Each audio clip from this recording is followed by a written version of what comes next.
From one dumb purchase after another, rapper T-Pain blew through his nearly $40 million net worth, from being a multi-millionaire to barely being able to buy his kids burgers. But how was he able to burn through his $40 million fortune down to the last penny? And how is he doing now? T-Pain would start with music at a very young age of 10, with him turning his bedroom into a studio. And he had no prior training with music, with him having to learn everything himself. But he did have his family as support because his father ran a non-profit organization and was also involved as a music producer, with him promoting local artists. But his official rapping career would start in early 2000s, when he would join a local rap group in Florida called Nappy Heads. And this group had some local success in Florida, but nothing too major. And T-Pain's major breakthrough would come in 2004, when he would release a parody remix of Akorn's hit song Locked Up.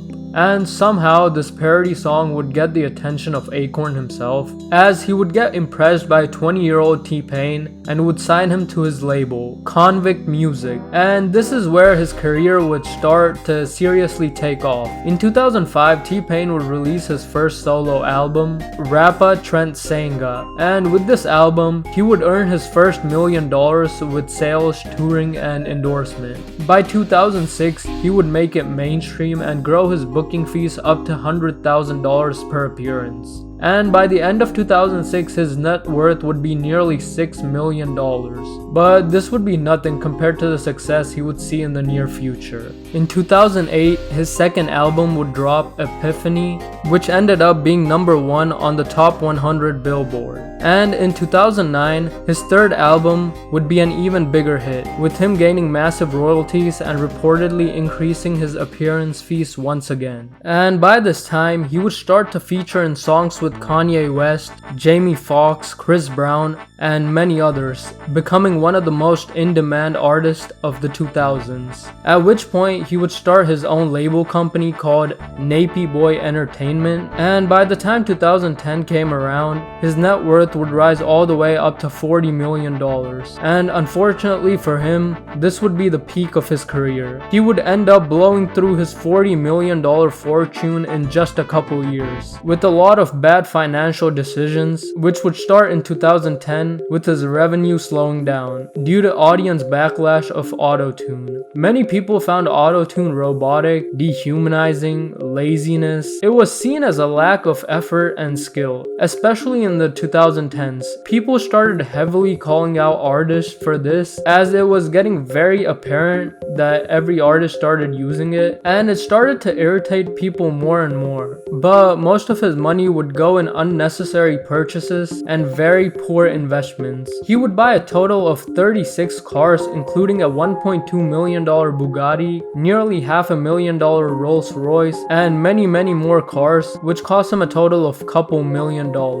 But this would be nothing compared to his real estate investments. He would invest in a huge $6 million mansion in Atlanta around 2009. The mansion was lavish, equipped with multiple recording studios, a stripper pole, and an extravagant entertainment setup. He would also buy a home in Georgia worth over $1 million in 2007, and he would buy many more houses in the future for his friends, family, and other people that he cared about. But at the time he bought them, he would have no problem. The problem would start when his then manager pitched an idea to T-Pain about flipping houses, which would turn out to be a horrible idea. T-Pain's manager bought houses in hopes of refurbishing them and selling them at a higher price. But unfortunately, this turned out to be a black hole for his money. He kept losing millions and millions of dollars, at which point he was nearly bankrupt. And because of this, he was not able to keep up with the payments of his other houses as well, due to which he would have to foreclose most of his properties, and by 2014, his net worth was down to just a couple $100. After which point, he would start making decent financial decisions. In 2014, his NPR Tiny Desk concert went viral, where people finally realized he can sing without auto-tune, and he would launch smaller tours where he reconnected with his fans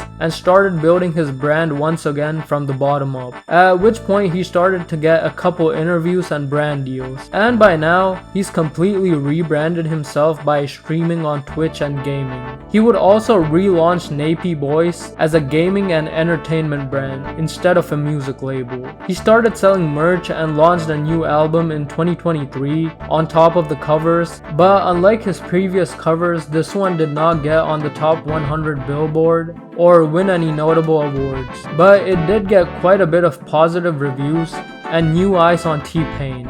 He would go on to sell out a 3-night run in March 2023 at the LA Sunrose Club, featuring the full album, plus his previous hits, and his reiteration of War Pigs was chosen as a theme for WWE Survivor Series. He finally seems to be recovering from his bankruptcy with some good financial decisions, and he also diversified his income streams enough to be living comfortably once again. But yeah, that's it for this video. If you liked it, please subscribe. It helps out a lot, and I'm using a new mic. Tell me how it sounds. And yeah, that's it.